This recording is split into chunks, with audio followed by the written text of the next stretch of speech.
আচ্ছা, তো আমাদের পড়াশোনা কোথায় ছিল? আমরা এই চ্যাপ্টার পড়তেছিলাম, তাই না? জি ম্যাম। হ্যাঁ, গত ক্লাসে মানে গত সপ্তাহে আমরা ব্যবসা পরিবেশ সম্পর্কে একটু প্রাথমিক ধারণা নিয়েছি। সেখানে আমরা পরিবেশ বলতে কি বোঝায় এটা দেখলাম। তারপর পরিবেশের ব্যবসা পরিবেশ যে দুই প্রকার, ম্যাক্রো এনভায়রনমেন্ট, মাইক্রো এনভায়রনমেন্ট, মানে সামষ্টিক এবং ব্যষ্টিক এনভায়রনমেন্ট সম্পর্কে বা পরিবেশ সম্পর্কে আমরা জানছি, তাই না? তারপরে হলো ব্যবসা পরিবেশের সাধারণ বা সামষ্টিক ম্যাক্রো এনভায়রনমেন্ট, যেটা তার উপাদান অথবা ফোর্সেস বা শক্তি সমূহ গুলো যে 6টা ভাগে ভাগ করা আছে, এই ডায়াগ্রামটা পর্যন্ত আমরা দেখছিলাম গত ক্লাসে, মনে আছে? জি ম্যাম, এতটুকু দেখা হয়েছিল। হ্যাঁ, এতটুকু পর্যন্ত দেখছিলাম এবং বাসায় বলছিলাম যে এই সবকটা একটু ভালো করে দেখতে, কারণ ক্লাসে যখন পড়ছি তখন শুধু কিন্তু এমনি বলে গেছি, এক একটা ফোর্সের নাম বলে গেছি, বাট কোনটা বলতে কি বোঝায় সেটা যখন নিজে পড়বো বা বুঝবো, বোঝার চেষ্টা করব, তখন বুঝবো, তাই না? তো এটা কি দেখছিলাম সবাই? দেখা হয়েছিল সবার? জি ম্যাম, দেখেছিলাম। আচ্ছা, তো কারো কোনোটা বুঝতে সমস্যা আছে? No ma'am. কোনো সমস্যা নেই। আচ্ছা, যদিও কালকে মানে ওই ক্লাসে আমরা আলোচনার মাধ্যমে বা এক একটা ক্যাটাগরির মধ্যে যেই ফোর্স গুলো বা যেই উপাদানগুলো পড়ে সে সব কয়টাই আমরা বুঝতে পারছি, তারপর এখানে যে একটু সংক্ষিপ্ত আলোচনা আছে, ওয়ালাইকুম সালাম, যে সংক্ষিপ্ত আলোচনাগুলো আছে সেগুলো আমরা একটু করে পড়ে যাই, ঠিক আছে? প্রথমটা প্রাকৃতিক বা ভৌগোলিক পরিবেশ, প্রথমটা কে পড়বে? ফারজানা না জান্নাত, কে পড়বে? আমি পড়ি। হ্যাঁ, পড়ো। মিস কত পেজ এটা? এটা হলো 64, 64 পেজ।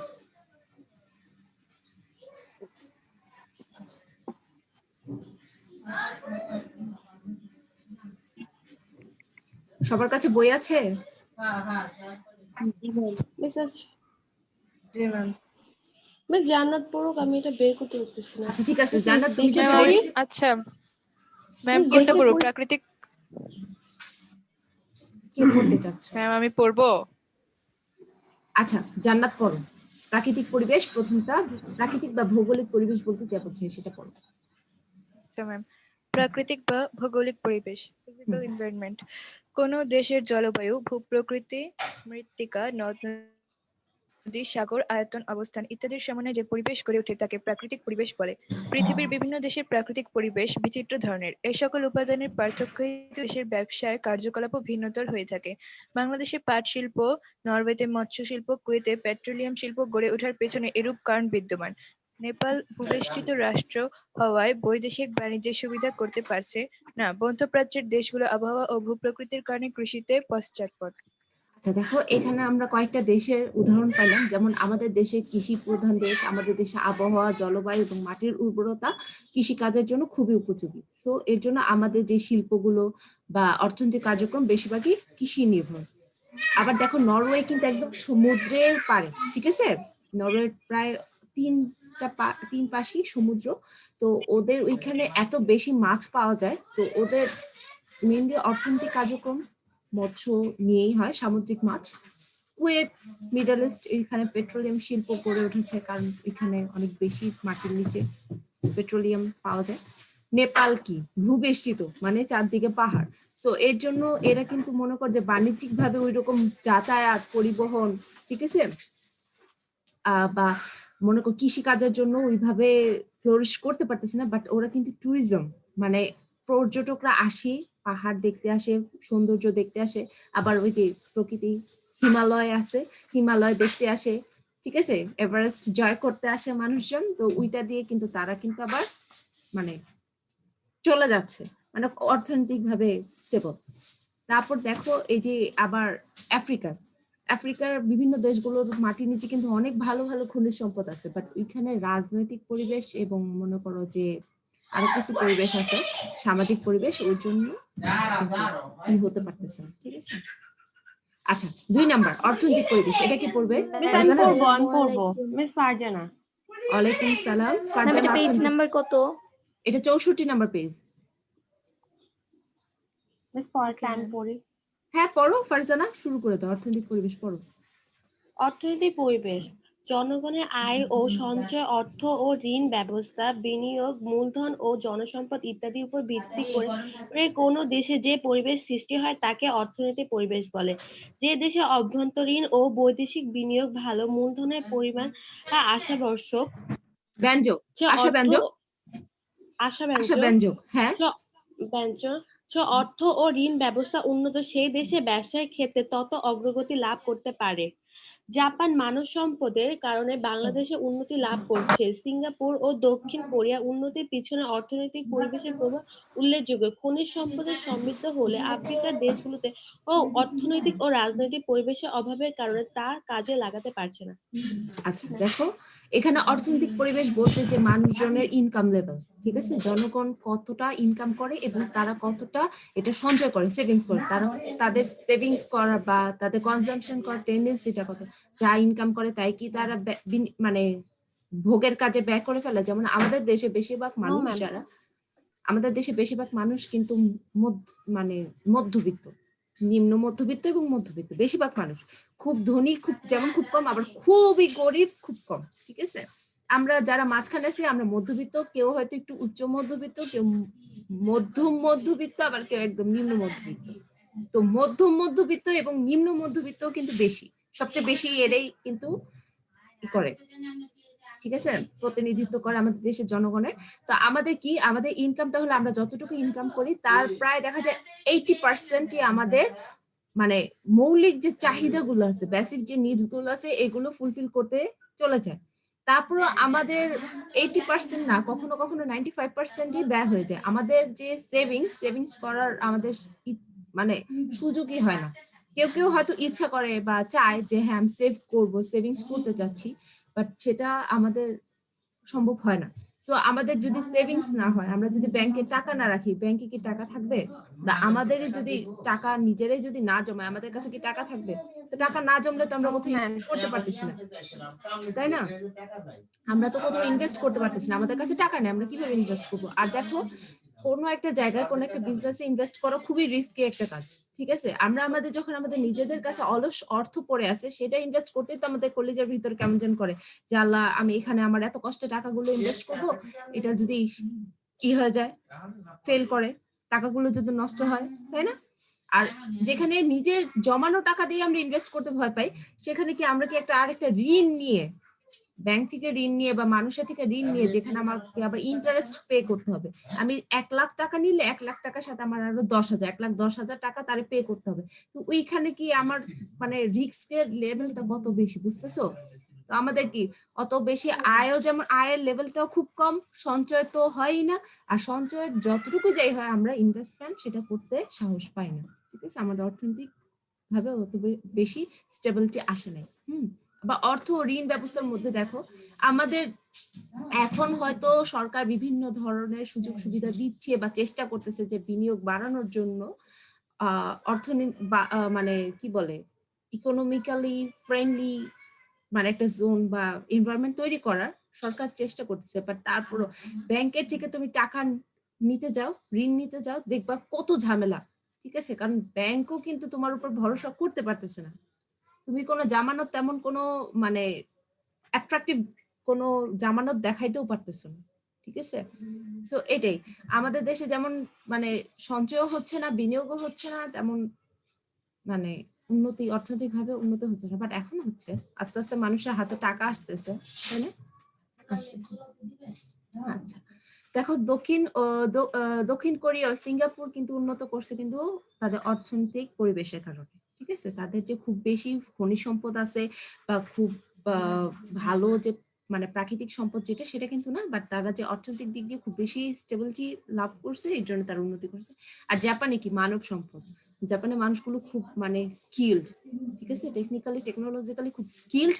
আর এর জন্য কিন্তু এটা কিন্তু মানব সম্পদ, দক্ষ মানব সম্পদ অর্থনৈতিক পরিবেশের মধ্যে পড়ে যাবে। হ্যাঁ, তারপর 3 নাম্বার সামাজিক পরিবেশ, এটা কে পড়বে? মরিয়ম পড়বা? আচ্ছা ম্যাম আমি 4 নাম্বারটা পড়ি। আচ্ছা 3 নাম্বারটা নওশিন পড়ুক। পড়ো তো নওশিন। সামাজিক পরিবেশ, সোশ্যাল এনভায়রনমেন্ট। সমাজ বলতে পরস্পর সম্পর্কযুক্ত মানব গোষ্ঠীকে বোঝায়। কোনো সমাজের বা জাতির বিশ্বাস, চিন্তাধারা, মূল্যবোধ, শিক্ষা, সংস্কৃতি, রীতিনীতি ও দেশীয় ঐতিহ্য মিলিয়ে যে পারিপার্শ্বিকতা গড়ে ওঠে তাকে সামাজিক পরিবেশ বলে। এরূপ পরিবেশও ব্যবসায়কে বিশেষভাবে প্রভাবিত করে। এরূপ পরিবেশকে দুটি প্রধান উপাদানে নিম্নে আলোচিত হলো। দুটো পড়বো। হ্যাঁ, পড়ো। সাংস্কৃতিক পরিবেশ, কালচারাল এনভায়রনমেন্ট। একটা সমাজের অভ্যন্তরীণ দীর্ঘদিনে মানুষের মাঝে কিছু ধারণা, বিশ্বাস, মূল্যবোধ ও আচরণের ভাবধারা গড়ে ওঠে। এর সম্মিলনে ওই সমাজে যেই পরিবেশ সৃষ্টি হয় তাকেই সাংস্কৃতিক পরিবেশ বলে। কোন সমাজের মানুষ মিথ্যা বলা ও অন্যকে ঠকানো গর্হিত কাজ বলে মনে করে, আবার কোথাও উল্টো চিত্র বিদ্যমান। আমাদের সমাজে অসাম্প্রদায়িক মনোভাব, পারিবারিক বন্ধনের প্রতি দৃঢ় অঙ্গীকার, গতানুগতিক মানসিকতা ইত্যাদি এক ধরনের সামাজিক পরিবেশ সৃষ্টি করছে। ধর্মীয় পরিবেশ, রিলিজিয়াস এনভায়রনমেন্ট। ধর্মীয় বিশ্বাস, ধর্মীয় অনুশাসন ও আচার-আচরণ থেকে কোনো সমাজের অভ্যন্তরে যে পারিপার্শ্বিকতার সৃষ্টি হয় তাকে ধর্মীয় পরিবেশ বলে। সকল সমাজে মানুষ ধর্মীয় বিশ্বাস প্রত্যক্ষ ও পরোক্ষভাবে তাদের আচরণের প্রভাব বিস্তার করে। হিন্দু সমাজে পূজা পার্বণ, মুসলমান সমাজে নামাজ, রোজা, ঈদ, এভাবে মসজিদ, মন্দির, গির্জা প্রার্থনার ভিন্ন নিয়ম নীতি প্রতিটা সমাজে একটা ভিন্ন পরিবেশের সৃষ্টি করে। বিশ্বাসের কারণে বৌদ্ধ সমাজে পশুপালন নিরুৎসাহিত হয়। ধর্মীয় বিশ্বাসের কারণে তুরস্কে মদ শিল্প ব্যাপকভাবে গড়ে ওঠে। আচ্ছা, তো এটা হলো আমাদের সামাজিক পরিবেশ। সামাজিক পরিবেশে আমাদের ব্যাপারটা কি, আমরা মানুষ, আমরা কি সামাজিক প্রাণী, আমরা একসাথে থাকি। আমরা হলো একসাথে থাকি বলতে মনে করি যে একজন মানুষ বা একদল মানুষের দ্বারা আমরা পার্সোনালি ইন্ডিভিজুয়ালি ইনফ্লুয়েসড হই এবং আমরা কোন ধরনের ব্যবসা করবো। ব্যবসা তো আমরা মানুষের নিয়ে করি, মানুষের জন্যই করি, মানুষকে নিয়েই করি, তাই না?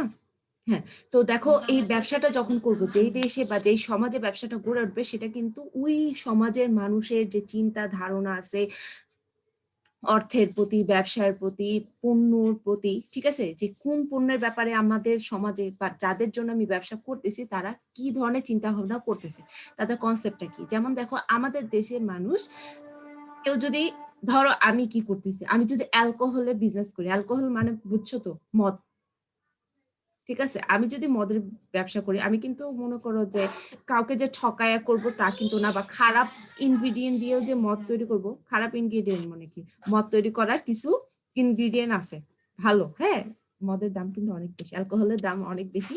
সো আমি যদি মনে করো যে ওইটা তো বিজনেস করতে চাই, আমি কিন্তু কারো ঠকাচ্ছি না বা কারো থেকে চুরি চামারি করে টাকা নিয়ে এসেও কিন্তু আমি এই বিজনেস করতেছি না, বাট আমি জাস্ট এই প্রোডাক্টটার উপর বিজনেস করতেছি দেখে তোমরা সবাই কি করবা, আমারে দেখলে বলবা, মানে দেখলে তোমাদের ভিতরে একটা ঘৃণা চলে আসবে বা একটা খারাপ একটা ফিলিংস আসবে যে এই মহিলাটা খারাপ, একটা খারাপ ব্যবসা করে, এরকম একটা ফিলিংস আসবে না? আসবে? হ্যাঁ, এরকম একটা ফিলিংস আসবে।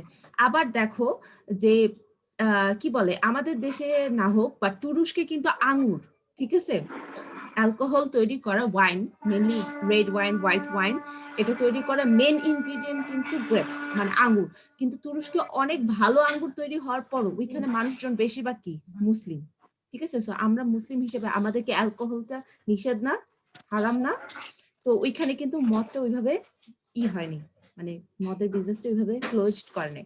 আবার অনেক দেখো আমাদের দেশের মানুষজন কি, আমাদের দেশের মানুষের জন্য যেভাবে টুপি, জায়নামাজ, ঠিক আছে, তারপর বোরকা মানে হিজাব, নিকাব, তারপর আবায়া, এগুলো যেরকম বিক্রি হয়, তো একটা ধরো একটা চায়না, ঠিক আছে, ওইখানে কিন্তু মুসলিম আমাদের দেশের হিসাবে অনুপাতে বেশি, বাট ওদের পুরো জনসংখ্যার মধ্যে যদি হিসাব করো, ওদের ওইখানে কি ওই যে টুপি, হিজাব, আবায়া, তাসবি, এগুলো কি অত বেশি বিক্রি হবে, সেল হবে?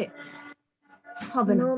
আবার দেখো যারা বৌদ্ধরা কিন্তু পশু হত্যাটাকে মহাপাপ মনে করে, খুবই, এটা আমাদের যেমন হারাম, তো ওদের কিন্তু পশু হত্যা করা, একটা প্রাণীকে মেরে ফেলা বা প্রাণীর কে কনজাম করা, ঠিক আছে, আমরা যেমন খাবার হিসেবে প্রাণীজ প্রোটিনটা খাই, ওইটা কিন্তু ওদের নিষেধ, মানে এটা খুবই করা হয়, মানে ওদের প্রোহিবিটেড বা রেস্ট্রিক্ট করা হয়, সো ওর জন্য কিন্তু ওরা কিন্তু পশুপালনটা অত করে না, ঠিক আছে।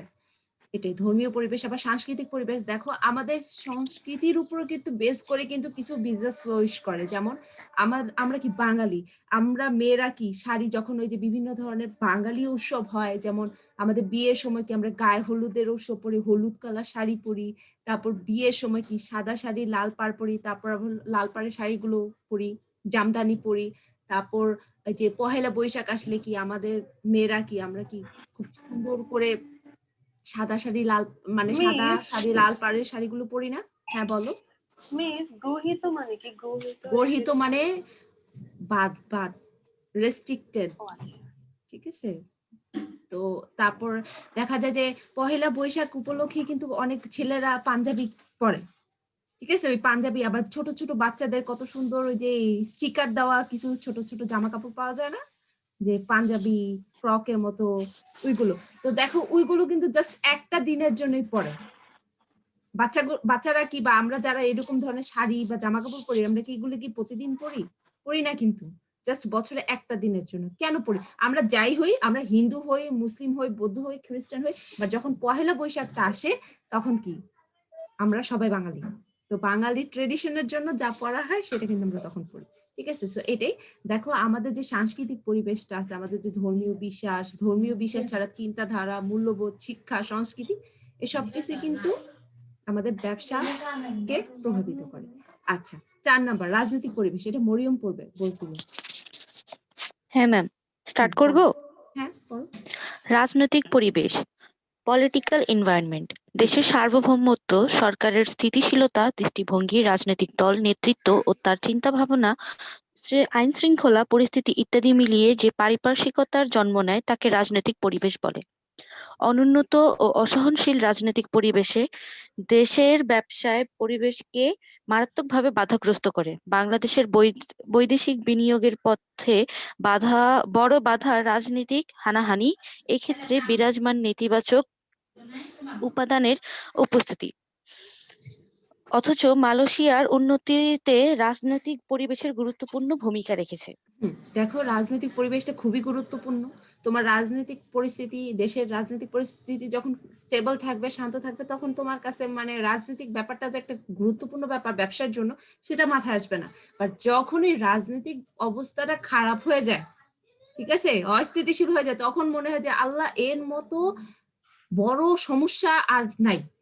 সকল সমস্যা আমি দূর করতে পারবো, বাট এই সমস্যা আমি কেমনে দূর করবো। দেখো এই যে কত মানে কয়েক বছর আগে যখন দেখা যেত যে আমাদের দেশের রাজনৈতিক অবস্থা খুবই খারাপ ছিল, আমরা রাস্তায় বের হইতে পারতাম না, বা আমরা সাহস করে আমরা যে অফিসে যাব বা একটা জায়গা থেকে অন্য একটা জায়গা বাসে যাব, সে বাসে ওঠার সাহস আমরা পাইতাম না, কারণ বাস দিয়ে আমরা যাওয়ার সময় কি করতেছে, পেট্রোল বোমা মারতেছে, মানুষ মারা যাচ্ছে, পুড়ে যাচ্ছে, ঠিক আছে।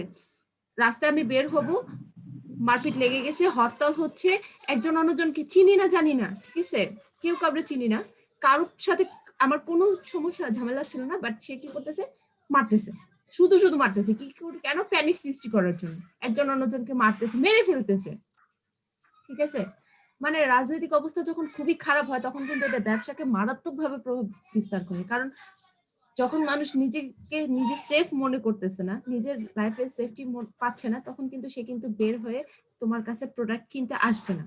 তোমার প্রোডাক্ট খুব ভালো হতে পারে, তুমি অল্প দামে প্রোডাক্ট দিতে পারো, বাট তারা কিন্তু আসবে না তোমার কাছে, ঠিক আছে, প্রোডাক্ট কিনতে। অথবা তুমি যে কাঁচামালটা আনবা, সেটা কিন্তু তুমি হয়তো ব্যবসাটা ঢাকায় সেন্টারে করতেছো, বাট কাঁচামালটা হয়তো তোমার গ্রামের কোনো পথে করতে হইতেছে, গ্রাম থেকে কোনো একটা দুর্গম গ্রামাঞ্চল থেকে আসতেছে, বাট সেটা আসার জন্য রাস্তায় কি হইতেছে, তোমার যে পিক আপ ভ্যানটা আসতে, তোমার নিজের কেনা পিক আপ ভ্যান, ওইটার মধ্যে তোমার 10 লক্ষ টাকার কাঁচামাল আছে, সেটা কি হলো, পুড়ে ফেলছে, ভেঙে ফেলছে, তোমার পিক আপ ভ্যানটা নষ্ট করে ফেলছে ভেঙে, ঠিক আছে, লুট হয়ে যাচ্ছে।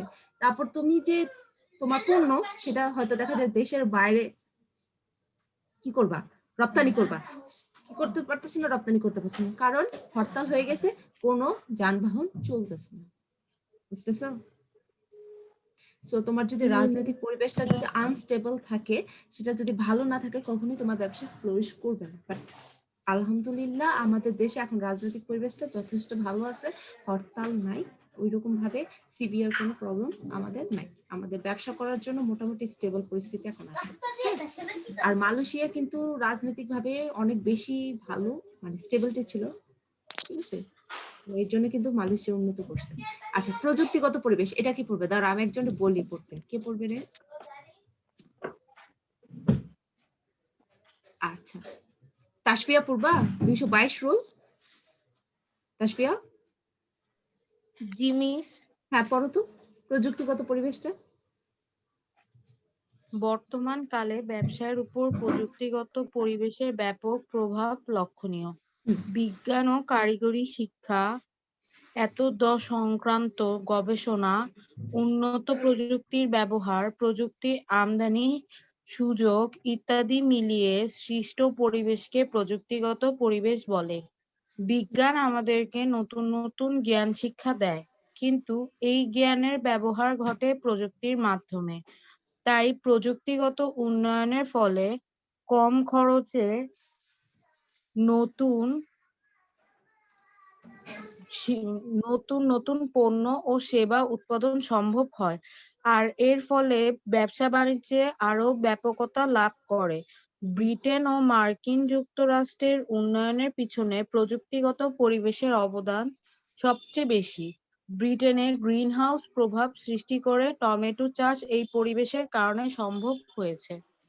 আচ্ছা, দেখো প্রযুক্তিগত পরিবেশটা বলতে যত ধরনের টেকনোলজি আবিষ্কার হয়, মানে যত টেক আবিষ্কার হচ্ছে, টেক মানে কি, যে আমাদের লাইফ স্টাইল আরো সহজ করার জন্য, আরো উন্নত করার জন্য, আমাদের জীবনযাত্রার মান ভালো করার জন্য, অথবা কি বলে, যা যেরকম ছিল, যে কাজটা আমরা যেভাবে করতাম সেটা যেন আরো সহজে, কম খরচে, কম এনার্জি ব্যবহার করে আমরা আরো ভালোভাবে করতে পারি, আরো এফিসিয়েন্টলি করতে পারি, এর জন্য বিভিন্ন টেক ইনভেনশন হয়। তো এই টেক গুলো যত বেশি আমরা আমাদের ব্যবসায়িক কাজে ব্যবহার করতে পারবো, অথবা আমরা সকল মানুষ, মানে শুধুমাত্র যে একটা শ্রেণী যে এক্সেস করবে তা কিন্তু না, যত বেশি মাস পপুলেশনের মধ্যে এটা এক্সেস করতে পারবো, তত বেশি আমাদের দেশ প্রযুক্তিগত ভাবে উন্নত হবে, বা বলা যায় প্রযুক্তি ভাবে ওই দেশটা উন্নত, ঠিক আছে। যেমন দেখো যে ইউএসএ, ওরা নর্মাল ছোট খাটো কাজের জন্য কি কি ডিভাইস ইউজ করে, যে কাজগুলো আমরা থার্ড ওয়ার্ল্ড কান্ট্রি দেশগুলো কি করি, ম্যানুয়াল, ঠিক আছে। এখনো কিন্তু আমাদের দেশে মানে, তো আমরা এখানে কয়জন আছি, হয়তো 10-12 জন, তো আমাদের এখানে 10 জনের ঘরেই কিন্তু দেখা যাবে শিলনোড়া আছে না, মশলা পেশার জন্য, আদা পেশার জন্য, এখনো কিন্তু আমরা শরীরের শক্তি ইউজ করি। বাট ইউএসএ একজন, সেও হোম মেকার, হাউস ওয়াইফ বা হোম মেকার যাই বলো কেন, সে কিন্তু কখনো চিন্তাই করতে পারবে না যে সে জিঞ্জার বা মানে কি বলে, মানে মশলা পেশার জন্য বা মশলাটা ব্লেন্ড করার জন্য সে এরকম একটা জিনিস, হ্যাঁ শিলনোড়া, ওই পাটাই বলে, তো ওই জিনিসটা সে ইউজ করবে, ঠিক আছে। দেখছো যে এখনো কিন্তু আমরা কিন্তু ওই ম্যানুয়াল, মানে শক্তি, আমাদের শারীরিক শ্রমের উপরে কিন্তু অনেক বেশি নির্ভরশীল, ওই রকম ভাবে টেকনোলজি আমরা ইউজ করি না, বাট আস্তে আস্তে করতেছি, ঠিক আছে, আস্তে আস্তে আমাদেরও আসতেছে। তো এই টেকনোলজিটা যত বেশি বিজনেসের সাথে ব্লেন্ড হবে, মানে টেকনোলজি গুলো ইউজ করে আমরা কত সহজে পণ্য উৎপাদন করতে পারবো, নতুন নতুন পণ্য উৎপাদন করতে পারবো, তত বেশি আমাদের বিজনেস ফ্লোরিশ করবে। আচ্ছা, 6 নাম্বারটা বাট ম্যাম, এখন কিন্তু প্রযুক্তির দিকটা অনেক উন্নত হচ্ছে। যেমন ম্যাম, যদিও আমার গ্রাম নেই, বাট যদি আগে যখন কোথাও বেড়াতে যেতাম, সেখানে দেখতাম ম্যাম তাদের যেসব জিনিস তারা ইউজ করতো সেগুলো অনেক আদিম যুগের ছিল। যেমন আমার মনে আছে আমি একবার দেখেছিলাম একজনকে ঢেকি দিয়ে সে চাল ভাঙছিল, বাট লাস্ট টাইম যখন তাদের সেখানে ভিজিট করলাম তখন সে দেখলাম যে ব্লেন্ডারে চাল গুঁড়ো করছে। তো ম্যাম সেই দিকটাতে কিন্তু অনেক উন্নত হয়েছে।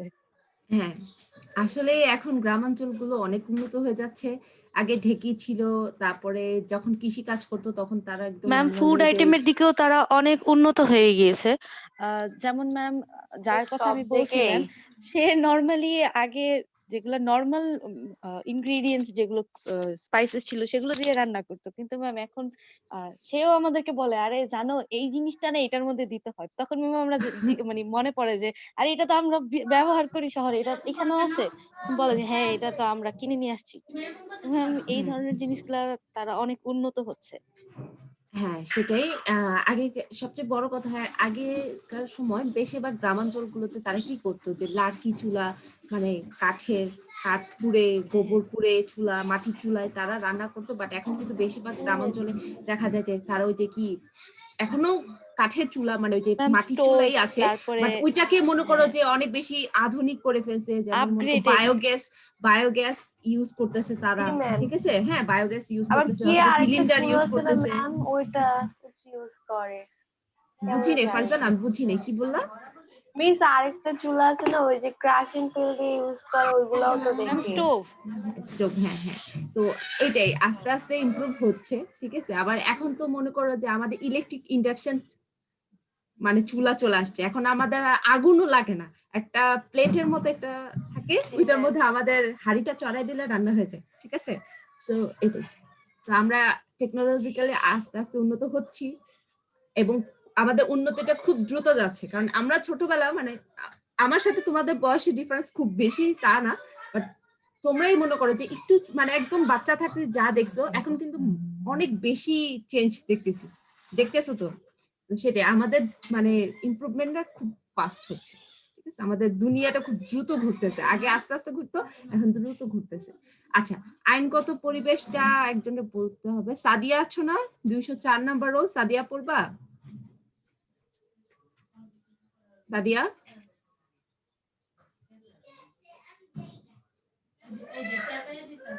সাদিয়া শুনতে পাচ্ছো? ম্যাম আমি পড়ি। আচ্ছা, মরিয়ম তো পড়ছে, এখন বাকি সবাইকে একটু একটু দেখি, কারণ সবার রেসপন্স তো আমার লাগবে, তাই না? কারণ আমার তো আবার ভয় লাগে যে আমি পড়ি।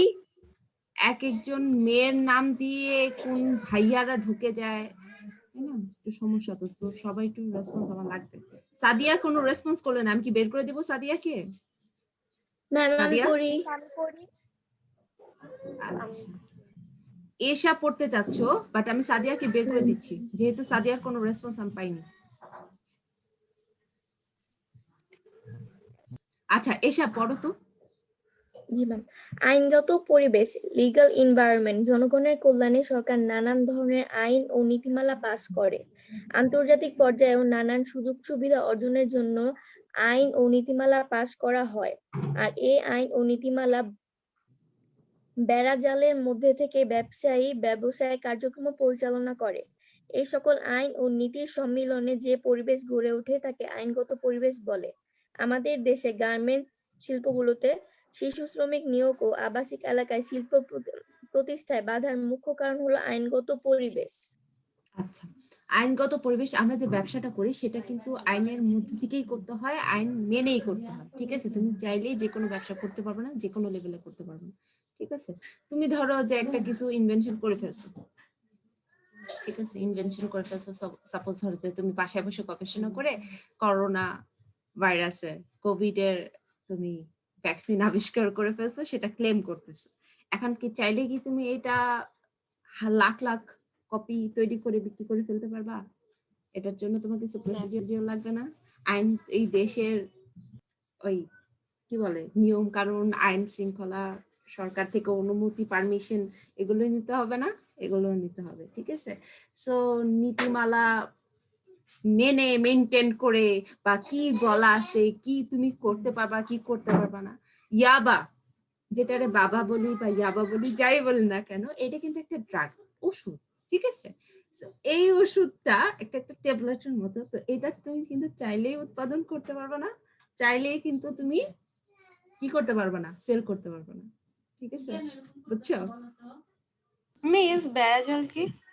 বেড়াজাল মানে হলো, আচ্ছা, বেড়াজাল মানে জালের মতো তোমাকে ঘিরে রাখছে চারদিক দিয়ে, ঠিক আছে? আচ্ছা। তো আমাদের এখানে একটা কর্মপত্র আছে, কর্মপত্র 1, এটা কি এখন সলভ করবা না বাসায় হোমওয়ার্ক থাকবে? কালকে আমি একটা হোমওয়ার্ক দিতে চাইছিলাম, ম্যাম এখন করি। মিস এখন করতে গেলে তো সময় নষ্ট হবে, আমি তো আমাদের তো পড়তে হবে না? ওকে ম্যাম, বাসায় করব। আচ্ছা, বাসায় করি। কালকে আমি একটা হোমওয়ার্ক দিতে চাইছিলাম, কিন্তু আমি কি করলাম, দিতে পারিনি, সময় শেষ হয়ে গেছে। আচ্ছা, তো কি বলে, এটা বাসায়, ঠিক আছে? বাসায় এই 10টার মধ্যে দেখো নিচে কোনটি সাধারণ পরিবেশ উপাদান, কোন সাধারণ পরিবেশের উপাদান, মানে আমাদের 6টা ক্যাটাগরি আছে এখানে। ওয়ালাইকুম সালাম। এতক্ষণ পরে কি আসলো? সোহাগী মানে জান্নাতুল মামা? জি ম্যাম। জি ম্যাম। আচ্ছা আচ্ছা, তো ম্যাম এখানে আসলে আমি 14। কলেজে ছিলাম। আচ্ছা আচ্ছা, ঠিক আছে। তো দেখো এখানে 14টা উপাদান আছে বা 14টা ঘটনা, ইনগ্রিডিয়েন্ট বা যাই বলো, ইস্যু দেওয়া আছে। এই 14টা ইস্যু কোনটা কোন ক্যাটাগরির মধ্যে পড়বে সেইটা বের করবা কালকে। কালকে না, সরি, সামনের সপ্তাহে। আমাদের ক্লাসগুলো এক সপ্তাহ পর পর হয়, ঠিক আছে? তো আমার আরো ক্লাস করতে ইচ্ছে করে, ঠিক আছে? এটা হলো সত্যি কথা। আমারও।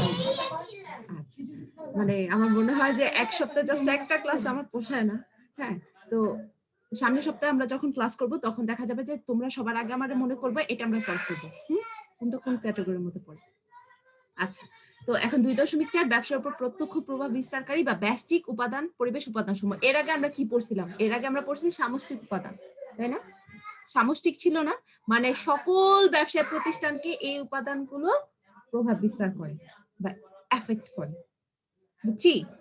এই যে আমাদের যে এটা কি বলে, এই যে এটা হলো ব্যষ্টিক। মানে তুমি যদি একটা জুতার ব্যবসা করো, তাও তোমার এই সবকটা ইনগ্রিডিয়েন্ট তোমার এর মাঝখানে থেকে তোমার জুতার ব্যবসা করতে হবে। তুমি যদি একটা রেস্টুরেন্ট দাও, সেটা এই ইনগ্রিডিয়েন্ট গুলোর মধ্যেই করতে হবে। তুমি যদি একটা কি বলে, তুমি যদি একটা ড্রাগ ডিলার হও, মানে ইয়াবা ব্যবসায়ী হও, তোমার এই ইনগ্রেডিয়েন্ট গুলোর মধ্যে থেকে ব্যবসাটা করতে হবে, ঠিক আছে?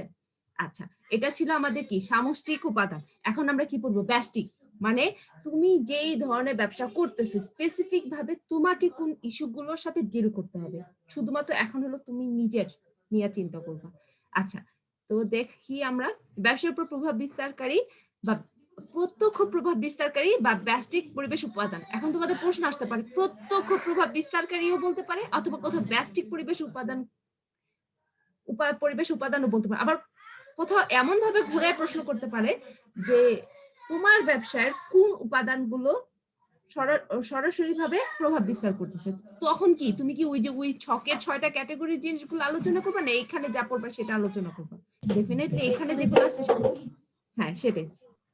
কি বলছে, একটা ব্যবসা প্রতিষ্ঠানকে বিবেচনায় নিলে দেখা যায় সেখানে পরিবেশে এমন কিছু উপাদান বা শক্তি থাকে যা ব্যবসার সিদ্ধান্ত, ভালো মন্দ সবকিছুকে প্রভাবিত করে। তাই প্রত্যক্ষ প্রভাব বিস্তারকারী ব্যবসার পরিবেশ উপাদান বলতে একটা ব্যবসা প্রতিষ্ঠানের অভ্যন্তরীণ ও বাহ্যিক সেই সকল উপাদান বা শক্তিকে বোঝায় যা প্রতিষ্ঠানের কাজের উপর প্রত্যক্ষ প্রভাব বিস্তার করে। নিম্নে এরূপ উপাদান সমূহ আলোচনা করা হলো। ক, অভ্যন্তরীণ পরিবেশ, মানে তোমার বিজনেস, হ্যাঁ, মানে ব্যবসাটার ভিতরের যে জিনিসগুলো আছে, ঠিক আছে, ব্যবসার বাইরে না।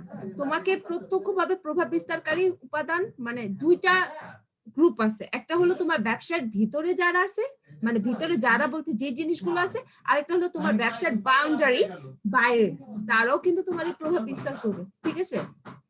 দেখো, প্রতিষ্ঠানের অভ্যন্তরে বিদ্যমান অবস্থাবলী ও সংশ্লিষ্ট বিভিন্ন পক্ষের সমন্বয়ে উক্ত প্রতিষ্ঠান যে পরিবেশের জন্ম হয় তাকে ব্যবসায়ের অভ্যন্তরীণ পরিবেশ বলে।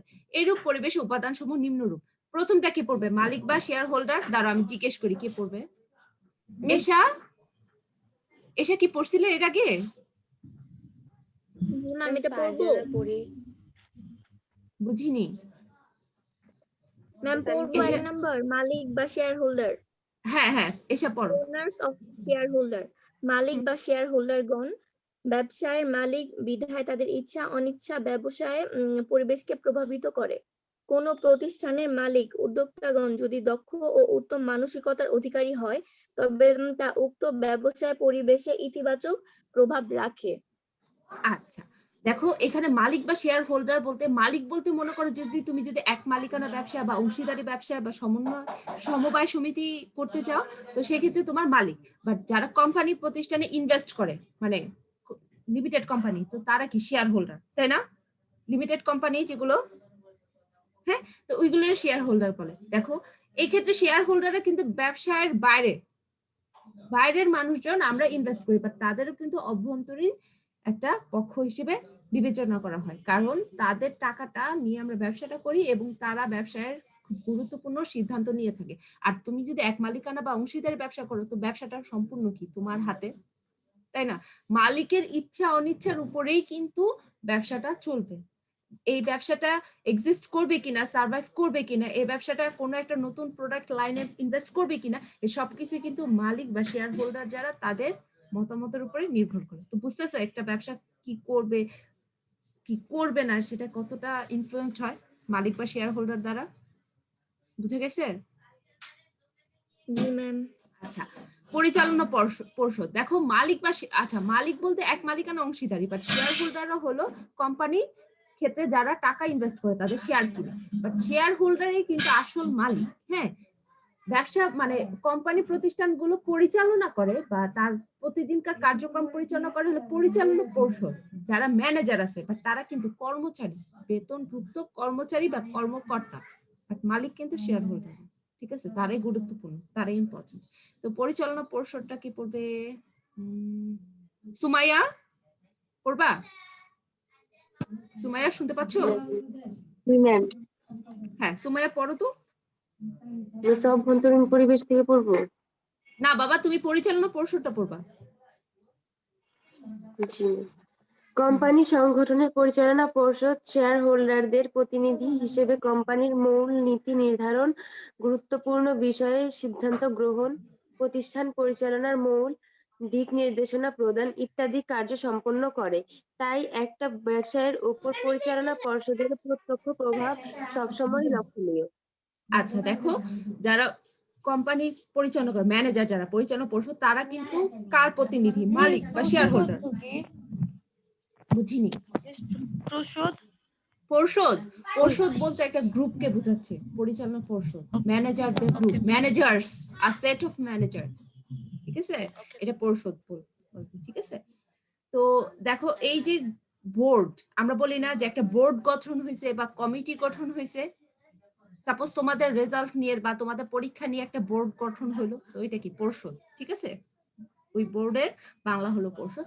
তো দেখো শেয়ার হোল্ডাররা প্রতিষ্ঠানের বাইরে থাকে, তারা মালিক, তো তারা তো ব্যবসায় সরাসরি মানে ব্যবসায়িক কার্যক্রম, কোম্পানির সরাসরি কার্যক্রম তারা পরিচালনা করতে পারে। তো তাদের হয়ে কারা করে?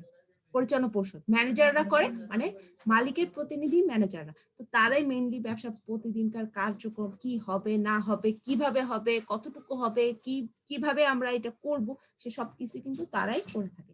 তো আজকে আমাদের ক্লাসটা এতটুকু থাক, হ্যাঁ দাগায় রাখো, এতটুকু থাক। তো আমাদের সময়ও শেষ কিন্তু, তাই না? 40 মিনিট হয়ে গেছে, তোমরা একটু তাড়াতাড়ি ক্লাসে জয়েন করার চেষ্টা করবা, কারণ আমার কিন্তু এরপর আরো একটা ক্লাস থাকে। ঠিক আছে, আর আমাদের ক্লাসটা একদম লিমিটেড, আমাদের যত ইচ্ছা থাকুক না কেন আমরা কিন্তু 40 মিনিটের বেশি ক্লাসটা কন্টিনিউ করতে পারি না। ঠিক আছে, দেখতে দেখতে সময় চলে যায়। সেটাই, তোমরা আস্তে আস্তে দেখা যায় যে আমি কিন্তু একজন বা দুজনকে নিয়েও কিন্তু ক্লাস শুরু করতে পারবো না, কারণ পরে দেখা যাবে যে পরে যারা জয়েন করতেছো তারা ক্লাসটা মিস করতেছো, প্রথম দিকটা মিস করতেছো। সো একটু তাড়াতাড়ি চলে আসো, ক্লাসটা তাড়াতাড়ি আসলে আমরা নিতে পারবো। ঠিক আছে, তো আজকে এখানে শেষ করি। ইনশাল্লাহ সামনের সপ্তাহে আবার দেখা হবে। সবাই ভালো থাকবে, সুস্থ থাকবে। ধন্যবাদ। আসসালামু আলাইকুম। আসসালামু আলাইকুম ম্যাম। ওয়ালাইকুম আসসালাম।